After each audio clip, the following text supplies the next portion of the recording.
to my channel. You already know what it is. It's your girl Noxie, aka the girl on side, and it's so good to be with you guys as always. And today I am in beautiful Cape Town, literally for work per usual.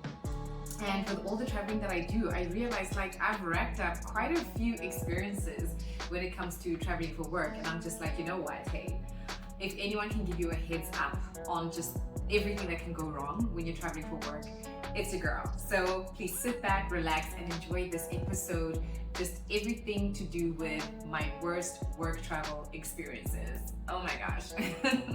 Right, so in sixth place, for me, actually, it was the experience I recently had in the garden route, where I just had an amazing day, just in a different town and different vibe. It was so nice.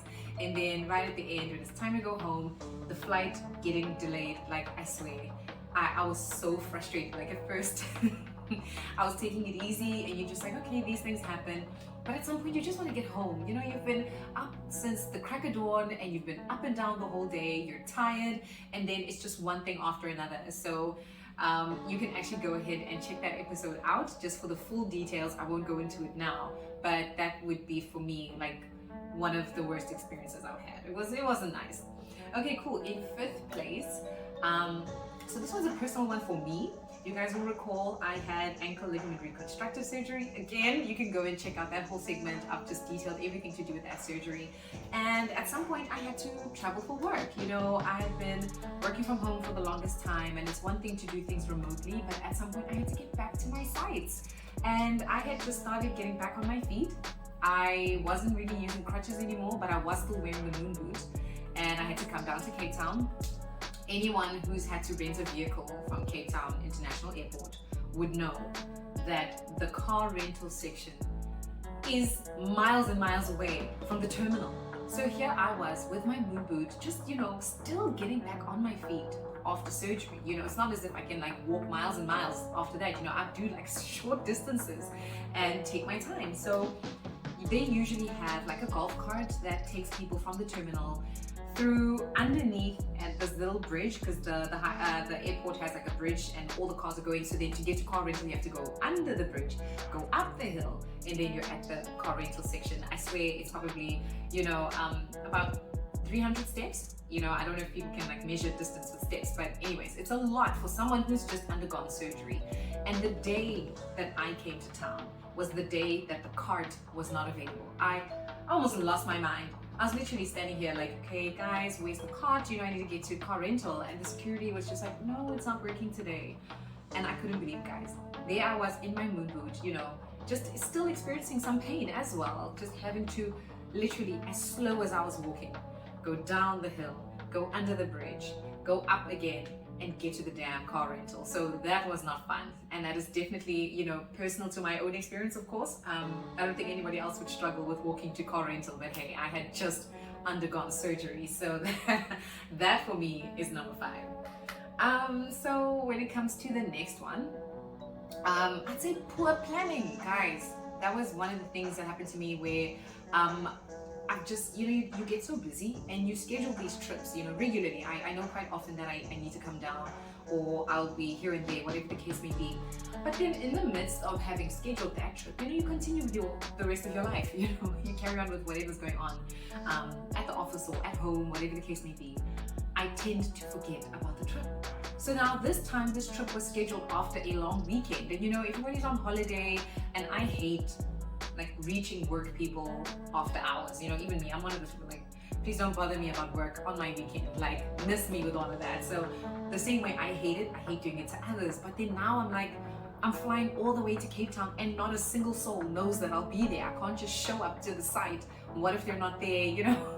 It is such a mess. So that's an experience I recently had where I completely forgot to tell my stakeholders that I'd be coming down on a public holiday. I had to try and just text, you know, I didn't even want to call because I was like, let me not disrupt people's real holidays. Like if they see my text, they'll see the text, and if they don't, I don't know. But I texted a few people like, hey, you available for a site visit? I'm coming to town. And I completely forgot, and thankfully, you know, most of them were available, so it worked out just fine. But I hated being in that position where it's like, oh my word, I haven't planned, I haven't thought of this, and now I'm bothering people after hours and stuff. So, and it's very important to know when you're traveling for work, there's a purpose for it. You know, the company is spending money on your flight, on your accommodation, so you need to make sure that you're maximizing on the time and money that's being spent on you being here. So I hate the thought of now flying all the way somewhere and it being for nothing.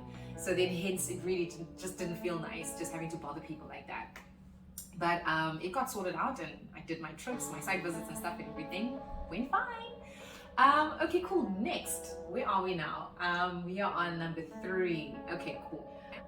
For me, I mean, this one, that's the thing. I think things are subjective, guys, because this one might be a problem for me, but maybe for someone else it wasn't really a big deal. But this one time I was traveling for work, of course, and you know, it's a long day, you've been out, you've had meetings, you've gone to site, you know, you're tired, you're sweaty, and I was just ready to just kick back, call it a day and go to bed, you know, and I just wanted to hop in the shower and then get into bed. Did I not wait and wait while the water was running for it to get hot, and it just stayed cold, ice cold, and that's when you know there's no hot water coming out.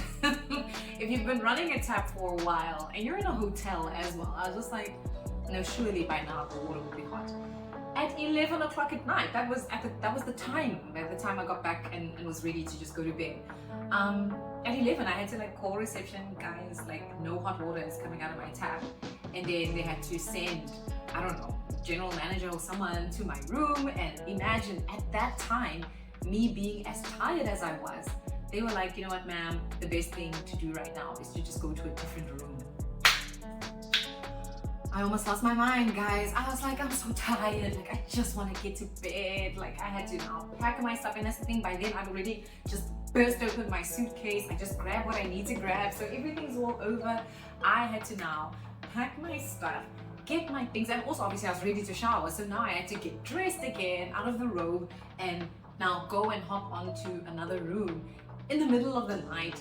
I was so annoyed, guys. It ruined my day. You know, after like a long day, you just want to relax, get in the shower, get into bed. So for me, that was so annoying. It was it was so annoying. Okay, cool. So that's number 3 for me, right? So number 2 on the list for me, oh my word, this was so hectic, guys. Oh! So so this one time I had a project, you know, outside of the province, and we had to get a lot of the equipment for the installation sent to the site from Johannesburg, guys. So it was weeks and weeks of planning and coordination, guys. I had to, you know, book the trucks. Aside from booking the trucks, I had to book the lifting equipment to obviously like load the stuff onto the trucks. I had to then assemble the team that was going to come with me to the other side of the world. So this was in Eastern Cape. I had to assemble the team that was going to come along, you know, I had to organize booking their accommodation and all these things. And all the while, you know, I was keeping in touch with the people on the site. You know, guys, you know, we're busy planning this stuff and we will be there on this date and whatnot. And I'm planning everything to the T, guys. You know, I'm keeping in contact with the client as well, sending emails, just confirming dates and all these things. Did we not get there? You know, I flew there. The installation team drove there from Johannesburg to Eastern Cape. I think that's like a good 11-hour drive. And the trucks with my equipment, they were traveling 2 days. So they had left like, I guess the day before and all that kind of stuff to then get there the following day and things. All of that, all of us, a flight, trucks, the guys by road, all assembled there on the site, ready to go. Guys, they weren't ready for us. Like the construction work hadn't progressed to the stage that we needed it, you know, in order for us to have installed the equipment. And it was like mechanical equipment, just all kinds of things. I won't even get into it, but just know that we needed the building or the structures to be at a certain level of completion in order for us to then do our scope of work, that specific scope that I had arranged and stuff. Oh my word, there I was just with like 15 people looking at me on some, all right, now what? Oh my word. It was so bad, guys. Like literally we were like, okay, cool, first things first, let's get to offloading, because that's an exercise on its own. Again, you need the lifting equipment to then get the stuff off the trucks and load them nicely, load them safely, where they're going to be stored. Is there like security? Can we lock up the stuff? You know, we have like a whole container, like a shipping container, brought with a lot of the equipment as well to keep it safe. Got a padlock, all those things, guys. It was a lot. So then now, you know, the offloading is like reaching completion, and it's just like, okay, cool, now what? Because we're booked to stay for like the next 10 days, and that's the thing, the accommodation was booked, everything, and I was like, there is no way we've come all this way all for us to like have to go back because they're not ready. So at that point, guys, and a lot of the time project management, it's just problem solving at the end of the day. And I was like, look, we're gonna figure this out. We're gonna figure this out. And what we did was, the portion of work that we needed done in order for us to install, what we basically did was kind of like build a lifting kind of structure in order for the guys to install what they needed to install while the civil contractor wasn't done with his work yet. So we kind of just worked around them not being ready, right? And we managed to make sure that the guys actually did have enough work to keep them busy for a week. So I was just like, you know, when you have to put your thinking cap on, like that was insane. We were literally like brainstorming. We had to take out the drawings. We had to figure out, okay, cool, this is that far, and if it's this far, then we need to do this, and we need to compensate in this way, and we made it work. It was insane, guys. So for me, that was one of the most difficult things I had to navigate through on my own on the other side of the country. And it was insane, especially when you think of the money that was spent, you know, just with the delivery and the accommodation and all the things. So that was absolutely insane. So that's why it's number 2 on the list. And funny enough, now that I'm telling you the story, I can't believe this isn't number 1. I can't believe that's not number 1. You know, I actually felt like that was really insane, but I guess it's because I'm gonna tell you what number 1 is and you will not believe. Right, guys? So my worst work travel experience, like, oh my word, I can't even believe I endured this. Like, building suspense, I'm joking. Right, so, okay, number 1 on the list. So what was happening was that, obviously, I was traveling for work. And so this time, hubby actually dropped me off at the airport. You know, sometimes I'll take an Uber if the flight is far too early. Other times, I'll just, you know, he'll drop me off and stuff. So, drop me off. I head into the airport, you know, go through I pass the check-in tables. I don't even go to those anymore, the check-in counters, because, you know, you check in online. And then you use your little online boarding pass, the electronic one, to then get through at the check-in station, you know, the terminal, right? Go through there. Now, I'm just grabbing like a bite because, you know, there's still a little bit of time before the plane takes off. And then I realized, oh my word, I forgot my purse, like my actual purse with my bank card in it and all the things. And at that point, I'm like, oh no. And you know, obviously hubby's already left by then because, you know, I've already gone through the queues. I've been like doing things, walking around and stuff. So there was no point in trying to call him because the amount of time it would take for him to come back and for me to go out, but then trying to get back, I was like, it's just not going to work, you know. And then you realize, hey, you know, these days, a lot of the stores and stuff, you can just use your phone, you know, tap to pay and all of that kind of stuff. All of a sudden, I realize my card isn't the only thing in my purse, guys. My ID. And this is where it all just started to fall apart slowly. So now there, I tap to pay, get my stuff, and I literally race to the boarding gate. Because now I was like, oh no, what's gonna happen?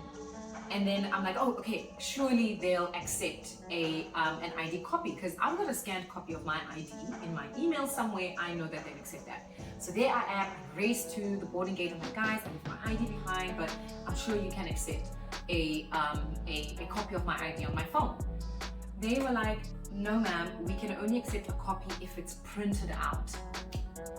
I'm like, what the hell must I do now? The flight is gonna take off now and you can only accept a copy. And I'm like, why though? I'm like, why can't they accept the digital one and just see it, you know, this is me, you know? And they were just like, sorry, that's just the way that it works. And even like while they were going, I also was Googling it, and it did say, like on the airline website, it did say we'll only accept printed ID copies. So I was just like, oh my word. Guys, I had to like leave my hand luggage there. I was like, guys, please give me a moment. I'm gonna go check. I've never ran so fast in my life. Like, I was running through that area, and that's the thing, you're not in the main airport anymore. You're on the other side of the boarding, you know, situation. So I was just like, on this side, there's only like coffee shops and, you know, just candy stores and things. I was like, where on earth will I find a place that prints? And then there's like a bookstore, and I went straight into the bookstore. I'm like, you guys sell books, surely maybe you deal with paper, can't you print? Guys, it like time was going and people were literally getting onto the plane, and I'm like, guys, I'm gonna miss my flight. Like, can you maybe assist me with printing my ID for me? And then they were like, okay, look, we don't print, we don't have printing facilities for customers. But then the lady behind the counter, obviously she just felt so sorry for me, thank goodness.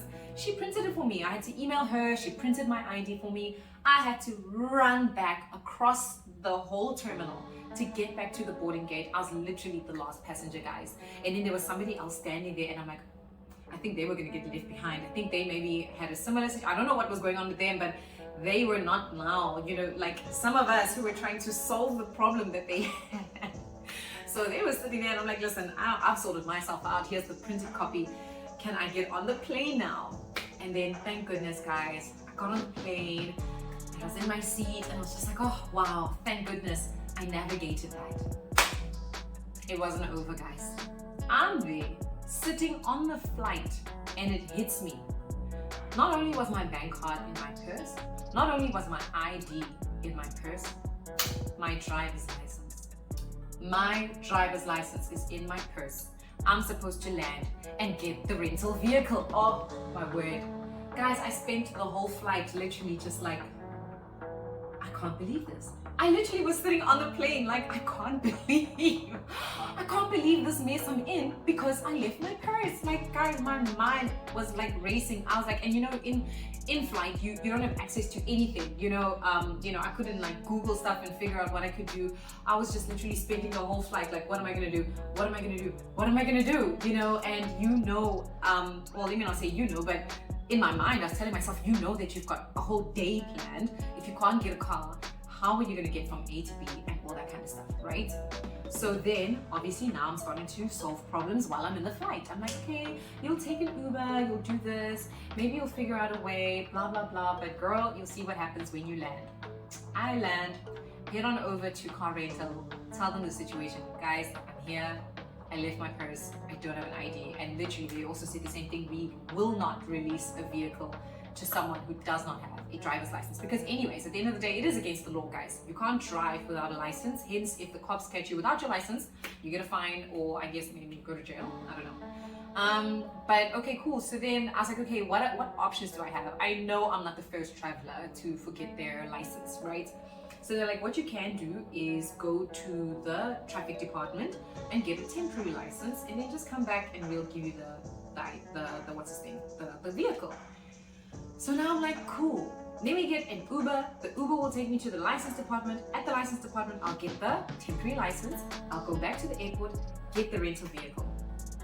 Guys, I get to the traffic department to try and get the temporary license. Then at the traffic department, they say, where's your ID? Where's my ID? At home. Guys, it just didn't stop. It just would not stop. Just the mess just kept piling up and piling up and piling up. Now I'm like, oh my word, like this is not happening. I'm done. I'm going straight to the hotel. I missed my first engagement. I was just like, I told them, look, dealing with the situation will have to postpone till later on in the afternoon while I figure myself out, because this is going to be a mess having to Uber the entire day from the airport. Then I went to the traffic department. Now I need to go to the hotel. From the hotel, go to my next meeting. From that meeting, go to the next meeting, and so on and so forth. I was like, this is a mess when there's a vehicle waiting for me at the car rental. So geez, I got to the hotel, and now I'm busy checking into the hotel, and I tell the lady the same thing, like, I've actually had such an awful day. I've got my purse, and forgetting my purse means I don't have a card, I don't have cash, I don't have my ID, I don't have my driver's license, going on and on. And she's like, hey, you know what? I know of people who've forgotten stuff. You can get it sent to you with air freight. And I was like, no, I get it. The thing is, I'll only get the stuff tomorrow. You know, if you use a generic services, they say that if you bring whatever item you want sent to the other side of the country, it needs to be before 11 o'clock first and foremost. And by then it was past 11. And then secondly, it'll only come the next day. And she's like, no, if you go to the airport, you use one of the freight companies at the airport, you'll get it by tonight. And then, oh, literally, that was the first thing I did. I immediately called home. I was like, listen, get my purse. Please get it sent through immediately with these freight companies or whatever. And that in itself was also a headache. I'm not going to go through what it took to get that all sorted out. But thank goodness it got sent. My purse got sent. And there I was. I ended up having to Uber place to place because I'm like, I can't cancel the rest of my calendar for the day. So I went to about 2 different sites via Uber, which was also annoying. But I made it work, guys. I had to, obviously. And then by that evening, at night, then it was finally time. I got the SMS that my purse had arrived. So I had to take the Uber to the airport. And guys, it's not the airport, like the commercial side of the airport that we all know. I had to go to like the freight side. Like, I was starting to get a little bit, you know, you get a little bit scared when you're going to places where you've never been. You're like, where the hell am I? We had to go around the back. It was so quiet, like there were no cars, nothing. I was like, this looks like some sort of deserted warehouse. Like, are there even people here? It was this huge kind of like warehouse looking thing with like small little door. That door looked like, okay, like the door was open and there was light coming out of the door. So I was like, okay, clearly that's where the people who work here are. But it was dead quiet, guys. It was a ghost town. And I was just like, to the Uber guy, I was like, listen, you can't leave me. Like, please don't leave me. As you can see, there's nothing and no one here. If you leave, I don't know what I'll do. Please, just, you can leave the meter running. I don't care. Like, just wait for me to just go see what's going on and try and figure this thing out. So then I go through that little door, you know, climb the steps and went through this door, and it literally was just this warehouse, just shelves and shelves of boxes and things like deliveries and stuff. And there was just some guy there by the counter, like chilling. I couldn't believe. I'm like, yo, this place is actually open.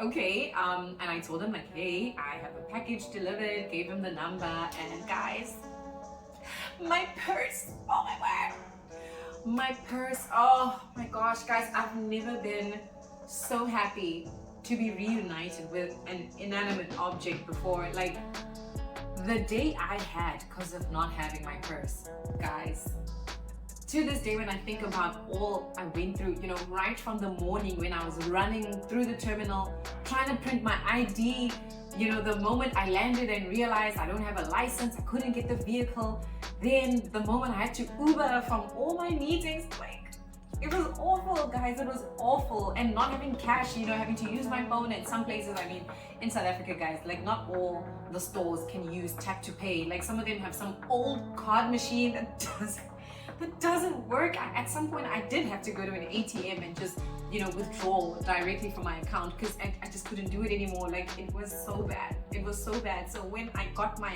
hands on my purse, oh my word, it felt so good. I was just like, you don't know. But anyway, so I got my purse, and the first thing I did, I was like, Uber, Mr. Uber, take me to car rental now.